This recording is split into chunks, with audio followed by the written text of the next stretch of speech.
बात है साल 1905 की। रूस के राजमहल में एक बच्चा जोर जोर से रो रहा था।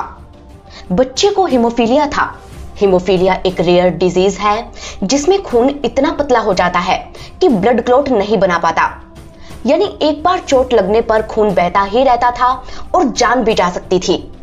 ये बीमारी थी रूस के जार और जरीना के बेटे प्रिंस अलेक्सी को, जो रूस के राजगद्दी का वारिस भी था। अलेक्सी के इलाज के लिए जार और जरीना ने दुनिया भर से डॉक्टर्स बुलाए, लेकिन वो ठीक नहीं हुआ। तब एक रोज एक तांत्रिक जार के राजमहल में पहुंचा। वो साइबेरिया से आया था। उसकी आंखों में गजब का नूर था। उसने जार को भरोसा दिलाया कि वो बच्चे को बिल्कुल ठीक कर देगा, लेकिन एक शर्त भी रखी। शर्त यह थी कि बच्चे के ठीक होने के बाद वो खुद राजमहल में ही रहेगा, क्योंकि अगर वो चला गया तो बच्चा मर जाएगा। बेटे को बचाने के लिए जार और जरीना तांत्रिक की शर्त मान गए। इसके बाद तांत्रिक ने कुछ दिन झाड़ फूंक किए और प्रिंस अलेक्सी ठीक होने लगा। इससे खुश होकर जार ने उस तांत्रिक को महल में ही रख लिया। ये तांत्रिक था ग्रिगोरी रास्पुतिन। 1869 में वो रूस के एक गांव में पैदा हुआ था। पढ़ने में उसकी कोई दिलचस्पी नहीं थी, इसलिए वो घर छोड़कर भाग गया। कई सालों तक यूराल की पहाड़ियों पर अकेला भटकने के बाद वो एक मठ में पहुंचा और जोगी बन गया। लेकिन उसकी जिंदगी तब बदली जब लोगों को पता चला कि उसकी कही हुई बातें सच हो जाती है। 1892 आते आते ये बात पूरे रूस में फैल गई। वो लोगों से खुद कहने लगा कि उसके पास सुपर पावर्स हैं। इसी झूठ के दम पर उसने जार और जरीना को कठपुतली बनाकर रख दिया। कहते हैं कि रास्पुतिन की वजह से ही जार का पूरा परिवार खत्म हो गया, जिसके बाद इतिहास के गलियारों में उसका नाम एक इनफेमस टाइटल बन गया और इंडिया में ये टाइटल मिला इंदिरा गांधी के योग गुरु धीरेन्द्र ब्रह्मचारी को। 70 के दशक की बात है। डीडी के सबसे हिट शो चित्रहार से ठीक पहले एक योग शो आता था। हर वेडनेसडे इसका टेलीकास्ट होता था, जिसमें एक योग गुरु योगा सिखाते थे। ये शो था धीरेन्द्र ब्रह्मचारी का, जो भारत के प्रधानमंत्री इंदिरा गांधी के योग गुरु थे। कहते हैं कि इंदिरा और ब्रह्मचारी की पहली मुलाकात शिकारगढ़ में हुई थी। शिकारगढ़ कश्मीर का एक टाउन है जहां इंदिरा छुट्टियां मनाने गई थी। एक रोज वो चट्टान पर बैठी किताब पढ़ रही थी कि तभी घोड़ी पर बैठा एक शख्स वहां से गुजरता है। सफेद सूती धोती पहने इस शख्स ने गार्ड से पूछा, क्या वो इंदिरा गांधी है? मैं उनसे मिलना चाहता हूँ। लेकिन गार्ड ने उसे परमिशन नहीं दी। इतने में इंदिरा की नजर उस पर पड़ी और वो खुद उससे मुलाकात करती हैं। धीरेन्द्र ने इंदिरा को बताया कि वो योग सिखाते हैं। ये इत्तेफाक ही कहें कि उन दिनों नेहरू की तबीयत भी नासाज रहती थी और उन्हें योग सिखाने के लिए इंदिरा को भी योग गुरु की तलाश थी। फिर क्या था, नेहरू को योग सिखाने के बहाने धीरेन्द्र ब्रह्मचारी ने पीएम हाउस में एंट्री की। इसके बाद वो रोजाना 1 घंटा इंदिरा गांधी को भी योग सिखाने लगे। देखते ही देखते ब्रह्मचारी इंदिरा से नजदीकियां बढ़ाने लगे, जिसका असल फायदा उन्हें मिला इंदिरा गांधी के प्रधानमंत्री बनने के बाद। कहते हैं कि इंदिरा के पीएम बनते ही ब्रह्मचारी का रौब 7वें आसमान पर पहुंच गया। वो जब चाहते जिसे चाहते उसे नौकरी से निकलवा देते। जो जमीन पसंद आती उस पर कब्जा कर लेते। कौन किस डिपार्टमेंट का मिनिस्टर बनेगा ये ब्रह्मचारी तय करते और सरकारी पैसों पर वो लग्जूरियस लाइफ जीते। उनके पास अपने प्राइवेट जेट्स थे। मीडिया उन्हें द फ्लाइंग सन्यासी कहता था। सफदरजंग एयरपोर्ट को वो अपने प्राइवेट एयरपोर्ट की तरह यूज करते और अपनी खुद की गन फैक्ट्री भी चलाते थे। कहते हैं कि रास्पुतिन की तरह ब्रह्मचारी भी इंदिरा को इशारों पर नचाते थे, इसीलिए उन्हें भारत का रास्पुतिन कहा जाने लगा था। लेकिन सवाल आता है कि कैसे धीरेन्द्र ब्रह्मचारी बने इंदिरा गांधी के इतने खास? कैसे उनकी शख्सियत रास्पुतिन से इतनी मिलती जुलती थी? रास्पुतिन की तरह ही कैसे हुआ ब्रह्मचारी का अंत? इन सभी सवालों के जवाब छिपे हैं ग्रिगोरी रास्पुतिन की असल कहानी में, जिसे जानने के लिए हमें चलना होगा भारत से 4000 किलोमीटर दूर कम्युनिस्ट कंट्री रशिया की तरफ।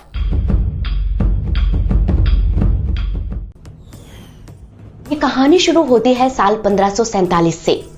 इवान रूस के राजा बनते हैं और यहीं से रशिया में ज़ारशाही की शुरुआत होती है। रूस में राजा को जार और रानी को जरीना कहते थे, लेकिन इवान को इवान द टेरिबल भी कहा जाता था, क्योंकि वो बहुत ही गुस्सैल थे। इतने कि एक बार गुस्से में आकर उन्होंने अपने ही बेटे और पोते का मर्डर करवा दिया था। हालांकि वो अपनी क्वीन एनास्टेसिया रोमानोवना से बहुत प्यार करते थे। होने को तो उनकी 8 रानियां थी, पर इवान ने एनास्टेसिया के बेटे को रूस का अगला जार बनाया। यहीं से रूस में रोमानोव डायनेस्टी की शुरुआत हुई, जिसने 300 सालों तक राज किया। इसी डायनेस्टी के निकोलस द सेकंड 1894 में रूस के जार बने। निकोलस अपने माता पिता के लाडले थे। कामकाज में उनका कोई इंटरेस्ट नहीं था, उन्हें मतलब था तो बस मौज मस्ती से। कहते हैं कि जवानी के दिनों में निकोलस की मुलाकात जर्मन प्रिंसेस अलेक्जेंड्रा से हुई। अलेक्जेंड्रा इतनी खूबसूरत थी कि उन्हें देखते ही निकोलस को उनसे प्यार हो गया। उन्होंने शादी के लिए अलेक्जेंड्रा को प्रपोज भी कर दिया, लेकिन रशियन रॉयल फैमिली को यह शादी मंजूर नहीं थी। ऐसा इसलिए क्योंकि अलेक्जेंड्रा की लैंग्वेज और लाइफस्टाइल उनसे काफी अलग थी। फिर भी प्यार में पागल निकोलस ने किसी की नहीं सुनी। उन्होंने अलेक्जेंड्रा से ग्रैंड वेडिंग की। हालांकि वो ये नहीं जानते थे कि अलेक्जेंड्रा अपने साथ एक डिजीज भी लेकर आ रही हैं, और ये डिजीज थी हीमोफीलिया। हीमोफीलिया एक जेनेटिक प्रॉब्लम है। ये बीमारी जीन्स के जरिए एक से दूसरी पीढ़ी में ट्रांसफर होती है। कहते हैं कि अलेक्जेंड्रा को ये बीमारी ब्रिटेन की महारानी विक्टोरिया से मिली थी। क्वीन विक्टोरिया को हीमोफीलिया था और रिश्ते में अलेक्जेंड्रा उनके नाती थी। जेनेटिक प्रॉब्लम होने के कारण ये डिजीज विक्टोरिया से अलेक्जेंड्रा और अलेक्जेंड्रा से उनके बच्चों में ट्रांसफर हो गई। हालांकि अलेक्जेंड्रा पर हीमोफीलिया का इतना असर नहीं था जितना कि उनके बेटे अलेक्सी निकोलाविच पर था। अलेक्सी अलेक्जेंड्रा की 4 बेटियों के बाद पैदा हुआ था। कहते हैं कि रूस की रॉयल फैमिली को राजगद्दी का वारिस चाहिए था, इसलिए जार और जरीना ने जगह जगह मिन्नतें कर बेटा पाया था। वो अलेक्सी से बेहद प्यार करते थे, इसलिए जब उन्हें पता चला कि अलेक्सी को हीमोफीलिया है तो उन्होंने उसका इलाज कराने में कोई कमी नहीं छोड़ी। लेकिन डॉक्टर्स भी क्या करते, क्योंकि तब तक हीमोफीलिया का कोई इलाज आया ही नहीं था। हालात ये हो गए कि अलेक्सी को बचाने के लिए जार और जरीना ने तंत्र मंत्र का सहारा ले लिया, और इसी अंधविश्वास ने ग्रिगोरी रास्पुतिन की किस्मत चमका दी। ये सब कैसे हुआ, इसकी कहानी काफी दिलचस्प है, जो तब शुरू हुई जब रूस की कैपिटल सिटी मॉस्को नहीं बल्कि सेंट पीटर्सबर्ग हुआ करती थी। इसे सेंट पीटर्सबर्ग से करीब 2500 किलोमीटर दूर टूरा रिवर के किनारे साइबेरिया प्रोविंस था। यहाँ के एक गांव में पैदा हुआ ग्रिगोरी। ग्रिगोरी के माता पिता किसान थे और अपने कई बच्चों को खोने के बाद उन्होंने ग्रिगोरी को पाया था। वो चाहते थे कि ग्रिगोरी पढ़ लिख जाए, लेकिन उसे पढ़ाई में कोई इंटरेस्ट नहीं था।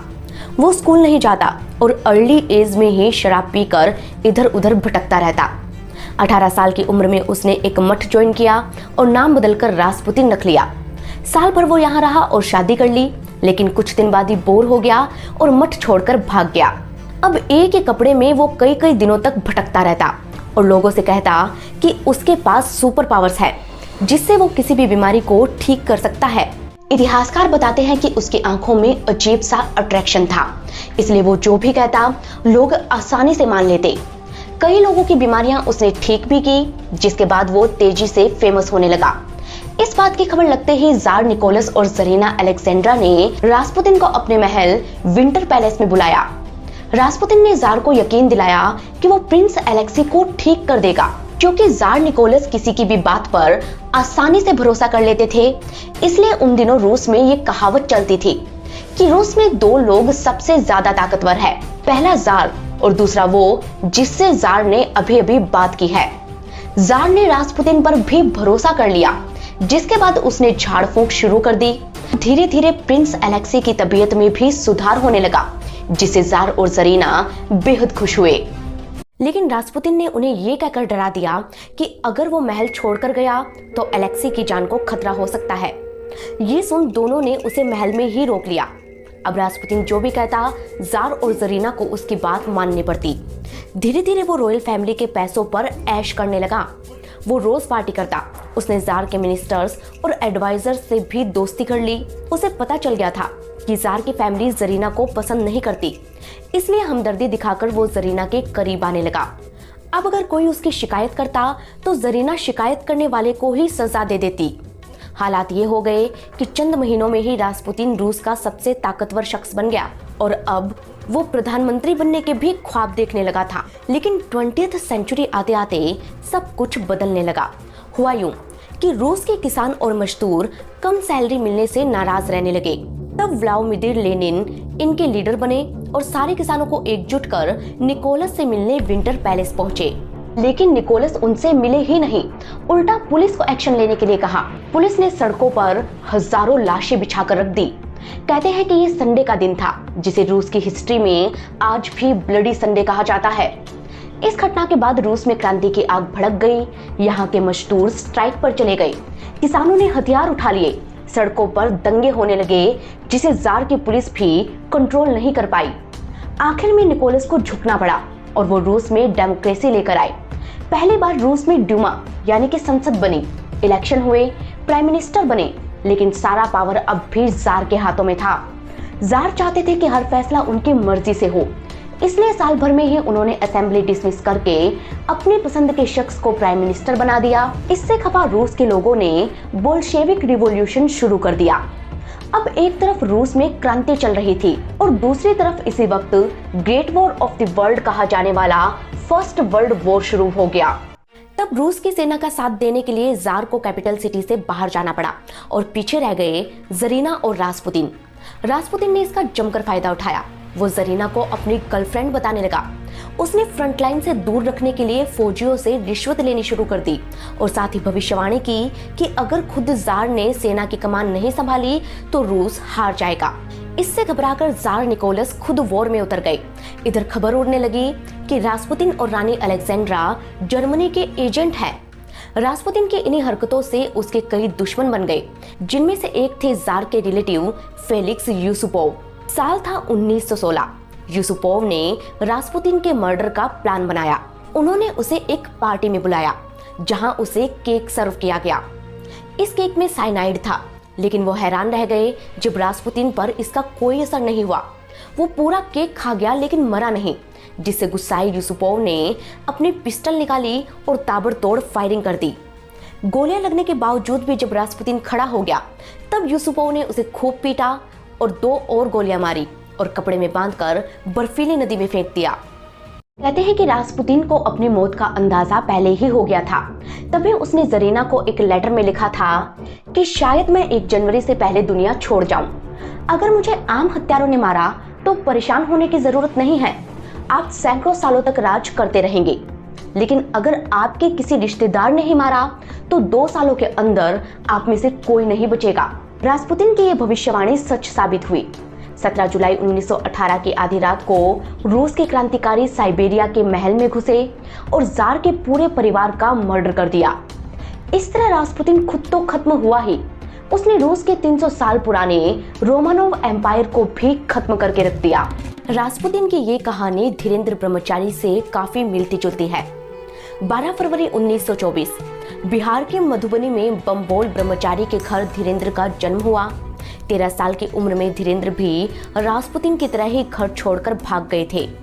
कई महीनों तक भटकने के बाद वो लखनऊ के गोपाल खेड़ा आश्रम में पहुंचे।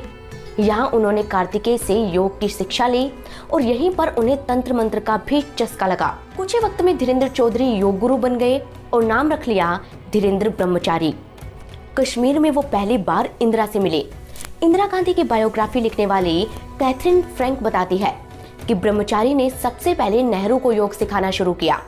फिर वो लाल बहादुर शास्त्री, जयप्रकाश नारायण, मोरारजी देसाई और डॉक्टर राजेंद्र प्रसाद जैसे बड़े लीडर्स के योगा टीचर बन गए।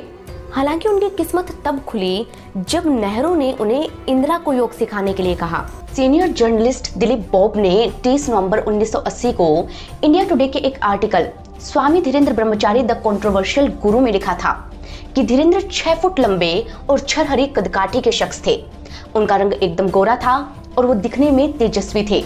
उनकी इमेज किसी मसीहा जैसी थी और कोई भी उन्हें ईसा मसीह समझ सकता था। वो बदन पर सिर्फ एक कपड़ा लपेट कर रखते थे।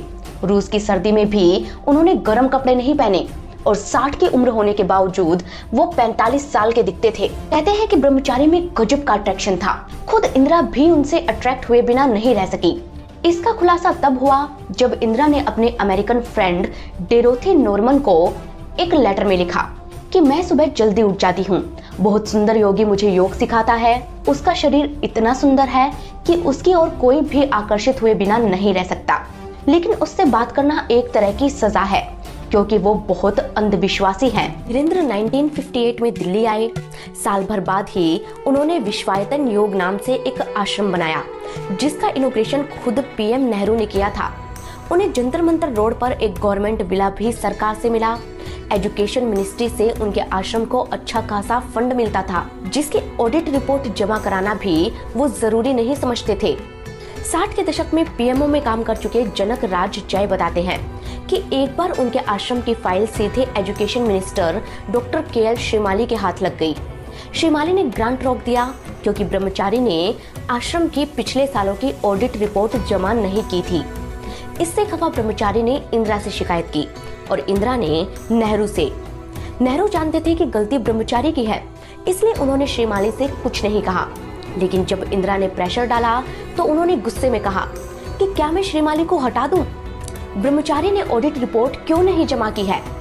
हालांकि बाद में श्रीमाली ने खुद ही रिजाइन कर दिया, लेकिन सियासी गलियारों में ये बात फैल गई कि उन्हें रिजाइन करने के लिए कहा गया था।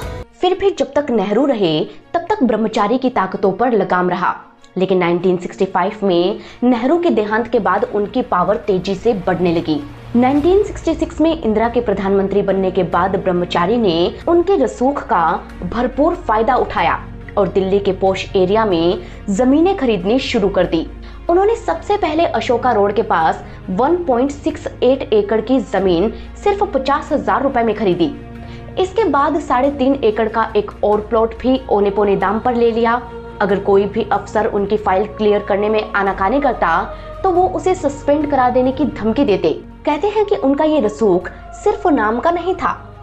इस बात का पता तब चला जब उन्होंने इंदर कुमार गुजराल का पत्ता कटवा दिया। गुजराल 1997 में भारत के प्रधानमंत्री बने थे, लेकिन एक वक्त पर वो हाउसिंग डिपार्टमेंट में स्टेट मिनिस्टर हुआ करते थे। कहते हैं कि एक दिन एक फाइल उनके पास पहुंची जिसमें गोल डाक खाने वाली जमीन ब्रह्मचारी के आश्रम को डोनेट करने की बात लिखी थी। वो जमीन काफी महंगी थी, इसलिए गुजराल ने फाइल रोक ली। जब ये बात ब्रह्मचारी को पता चली तो उन्होंने गुजराल को खुलेआम धमकाते हुए कहा कि या तो मुझे जमीन दे दो या फिर कल तक मंत्री पद से हाथ धो लो। गुजराल ने उनकी धमकी से डरने की बजाय सीधे इंदिरा को फोन लगाया और सारी बात बता दी, लेकिन वो हैरान रह गए जब इंदिरा ने उनकी बात का कोई जवाब नहीं दिया। उल्टा हफ्ते भर बाद ही उन्होंने कैबिनेट में फेरबदल किया और उमाशंकर दीक्षित को कैबिनेट मिनिस्टर बनाकर गुजराल के ऊपर बैठा दिया। हालांकि दीक्षित ने भी ब्रह्मचारी की फाइल क्लियर नहीं की, तब इंदिरा ने दोनों के डिपार्टमेंट ही बदल दिए। इस किस्से का जिक्र खुद गुजराल ने अपनी किताब matters of discretion and autobiography में किया है। कहते हैं कि इस वाकये के बाद दिल्ली में बैठे ऑफिसर और कैबिनेट मिनिस्टर्स ब्रह्मचारी से खौफ खाने लगे। अब वो कभी उनकी फाइल रोकने की हिम्मत नहीं करते।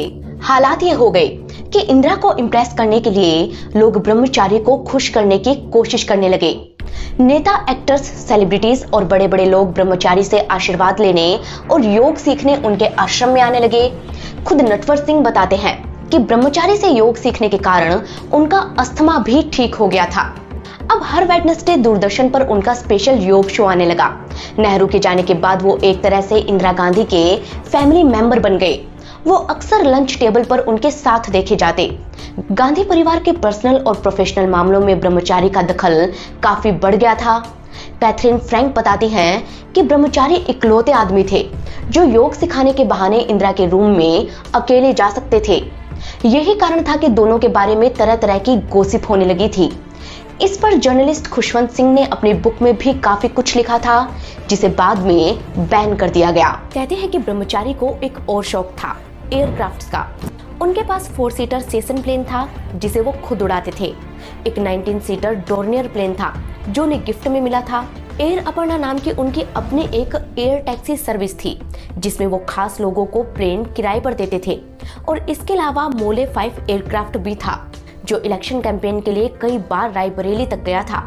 उस जमाने में इतने सारे एयरक्राफ्ट होने के कारण मीडिया उन्हें फ्लाइंग सन्यासी कहकर बुलाता था। कहते हैं कि इसी शौक के कारण उनकी दोस्ती संजय गांधी से हुई थी। इंदिरा गांधी के छोटे बेटे संजय को प्लेन का बड़ा शौक था और उनका नाम लेकर ब्रह्मचारी ने सरकारी प्रॉपर्टी को फ्री में यूज करना शुरू कर दिया।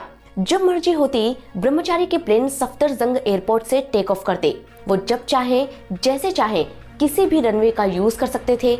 उन्होंने कश्मीर जैसे सेंसिटिव एरिया में बॉर्डर के पास रनवे बनाया हुआ था। संजय अक्सर उनके प्लेन उड़ाया करते थे और वो संजय के साथ मिलकर पॉलिटिकल डिसीजन लिया करते थे।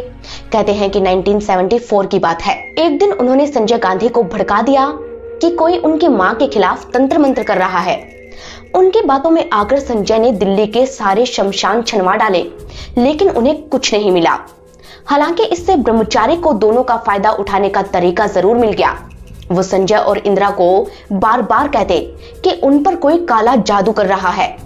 इस तरह वो पहले उन्हें डराते और वहम में डालते और बाद में खुद ही तंत्र मंत्र से जादू टोना काटने की तरकीब बताते। उनकी वजह से दोनों माँ बेटे अंधविश्वास की गिरफ्त में आने लगे। इंदिरा को ब्रह्मचारी पर इतना भरोसा था कि वो उनकी पॉलिटिकल एडवाइस भी मानने लगी। उनके कहने पर संजय गांधी स्टेट के सीएम हाथों हाथ बदल देते थे। 1969 में जब इंदिरा ने मेन कांग्रेस को तोड़कर अपनी अलग कांग्रेस बनाई तो ब्रह्मचारी उनके और खास हो गई। वहीं 1975 की इमरजेंसी के दौरान दोनों और करीब आई। इमरजेंसी के पीरियड में संजय गांधी और ब्रह्मचारी ने जमकर मनमानी की। ब्रह्मचारी ने अमेरिका से 4 सीटर M5 प्लेन मंगवाया और कस्टम ड्यूटी तक नहीं चुकाई। लेकिन 1977 में जब इमरजेंसी खत्म हुई तब भारत में इलेक्शन हुए और कांग्रेस हार गई। इंदिरा की सरकार चली गई, देश में जनता पार्टी की सरकार बनी और तब ब्रह्मचारी के राज दुनिया के आगे खुलने शुरू हुए। हुआ यूं कि नई सरकार ने इंदिरा और उनके करीबियों पर शिकंजा कसना शुरू कर दिया। नंबर ब्रह्मचारी का भी आया। सबसे पहले ब्रह्मचारी के प्लेन सीज करवाए गए। इनकम टैक्स ऑफिसर्स ने कश्मीर में बने उनके अपर्णा आश्रम का दौरा किया तो देखा कि उनका आश्रम किसी राजमहल से कम नहीं था। इसमें 4 बाथरूम थे, 10 टेलीफोन लगे थे। ये दिखने में बिल्कुल किसी हॉलिडे होम जैसा था। इसके बाद छापा पड़ा उनकी शिवा गन फैक्ट्री पर, जिसमें कहने को तो इंडियन रॉ मटेरियल से गन बनती थी, लेकिन पुलिस को 500 स्पेनिश गन बैरल्स भी मिली। कहते हैं कि जब ये छापा पड़ा तो खुद फारूक अब्दुल्ला पुलिस के साथ थे। इस तरह ब्रह्मचारी पर इंक्वायरी चलती रही और एक के बाद एक केस उन पर लगते गए। लेकिन इन सब से घबराए बिना ब्रह्मचारी इंदिरा और संजय से नजदीकियां बढ़ाने में लगे रहे। कहते हैं कि जब इंदिरा इलेक्शन हारी तब मध्य प्रदेश के सीएम रहे डीपी मिश्रा उन्हें कंसोल करने सबसे पहले पहुंचे थे। उन्होंने इंदर मल्होत्रा को खुद बताया कि इंदिरा से अकेले में बात करना बिल्कुल नामुमकिन था, क्योंकि संजय और धीरेन्द्र ब्रह्मचारी बार बार कमरे में घुसाते थे। क्योंकि सरकार की कमान संजय के हाथों में थी, इसलिए ब्रह्मचारी ने संजय के गुट में अपनी जगह पक्की कर ली। उन्होंने संजय की मारुति फैक्ट्री में 3 लाख रुपए भी इन्वेस्ट किए। संजय और इंदिरा से करीबी का इनाम उन्हें तब मिला जब 1980 में इंदिरा दोबारा सत्ता में आई। तब ब्रह्मचारी के खिलाफ सारे केस वापस ले लिए गए और उनके सारे प्लेन भी उन्हें वापस मिल गए। इलीगल वेपन रखने के बावजूद उनकी गन फैक्ट्री का लाइसेंस कैंसिल नहीं हुआ और इस तरह भारत के सबसे ताकतवर परिवार को इशारों पर नचाने के कारण उन्हें भारत का रास्पुतिन भी कहा गया। हालांकि रास्पुतिन ने जार के बेटे की जान बचाई थी, लेकिन ब्रह्मचारी के प्लेन ने संजय की जान ले ली थी। अब वो कैसे? इसकी कहानी जानने के लिए हमें 1980 में जाना होगा, जब ब्रह्मचारी ने पिट्स S2A प्लेन इंपोर्ट किया था। 21 जून 1980 संजय गांधी ने पिट्स S2A प्लेन उड़ाया और इससे कई स्टंट किए। ये प्लेन लाइटवेट था और इसे खास तौर पर स्टंट करने के लिए डिजाइन किया गया था, इसलिए संजय इसके मुरीद हो गए। 22 जून को उन्होंने मेनका, R.K. धवन और ब्रह्मचारी को बैठाकर प्लेन उड़ाया। 23 जून को उन्होंने माधवराव सिंधिया को ले जाने का प्लान बनाया, लेकिन सिंधिया लेट हो गए और संजय अपने साथ कैप्टन सुभाष सक्सेना को ले गए। कहते हैं कि संजय का प्लेन दिल्ली के रिहायशी इलाकों पर स्टंट कर रहा था कि तभी अचानक इंजन फेल हो गया और प्लेन क्रैश कर गया। इस क्रैश में संजय गांधी और कैप्टन सक्सेना दोनों मारे गए। कहते हैं कि हादसे का पता चलते ही ब्रह्मचारी तुरंत इंदिरा से मिलने पहुंचे। बेटे की मौत से टूटी इंदिरा को ब्रह्मचारी ने सहारा दिया। उन्होंने संजय के फ्यूनेरल का अरेंजमेंट किया और मीडिया में स्टेटमेंट देते हुए कहा कि संजय बहुत अच्छे पायलट थे, लेकिन मैंने उन्हें हवा में ज्यादा कलाबाजी दिखाने के लिए मना किया था। संजय की मौत के बाद इंदिरा और मेनका का झगड़ा हुआ, तब भी ब्रह्मचारी ने इंदिरा को संभाला। जब इंदिरा ने मेनका को घर से बाहर निकालने का फैसला किया, तब मेनका और उनकी बहन से इंदिरा की लड़ाई हो गई। इस पर इंदिरा जोर जोर से रोने लगी। तब ब्रह्मचारी ही उन्हें कमरे में लेकर गए। अपनी autobiography truth, love and little malice में जर्नलिस्ट खुशवंत सिंह ने ये पूरा वाकया बताया है और लिखा है कि इंदिरा ने खुद उस वक्त ब्रह्मचारी को गवाह के तौर पर वहां बुलाया था। कहते हैं कि इस झगड़े के बाद मेनका ने इंदिरा का घर छोड़ दिया। इंदिरा अकेली हो गई। ब्रह्मचारी को लग रहा था कि इस अकेलेपन का फायदा उन्हें मिलेगा, लेकिन यहीं पर कहानी में राजीव की एंट्री होती है। इंदिरा की राजनीतिक विरासत राजीव को संभालनी थी। कैथरीन फ्रैंक बताती है कि राजीव और ब्रह्मचारी एक दूसरे से बिल्कुल उलट थे। राजीव उन्हें पसंद नहीं करते थे, इसलिए उन्होंने ब्रह्मचारी की जड़ें काटना शुरू कर दिया। सबसे पहले डीडी पर उनका योगा शो बंद करवाया गया और फिर पीएम हाउस में उनकी एंट्री बंद करवाई गई। अब हर तरफ ये खबर फैल गई कि राजीव ने ब्रह्मचारी को दरवाजा दिखाने का फैसला ले लिया है, क्योंकि वो नहीं चाहते थे कि ब्रह्मचारी की वजह से इंदिरा बदनाम हो जाए। 1984 में जब इंदिरा की हत्या हुई, तब ब्रह्मचारी ने उन तक पहुंचने की आखिरी कोशिश की। वो इंदिरा के फ्यूनरल में पहुंचे, लेकिन राजीव ने उन्हें यहां भी नहीं टिकने दिया और फ्यूनरल से ही बाहर निकाल दिया। उन पर विदेशी हथियार रखने और बेचने के सिलसिले में केस दर्ज हुए।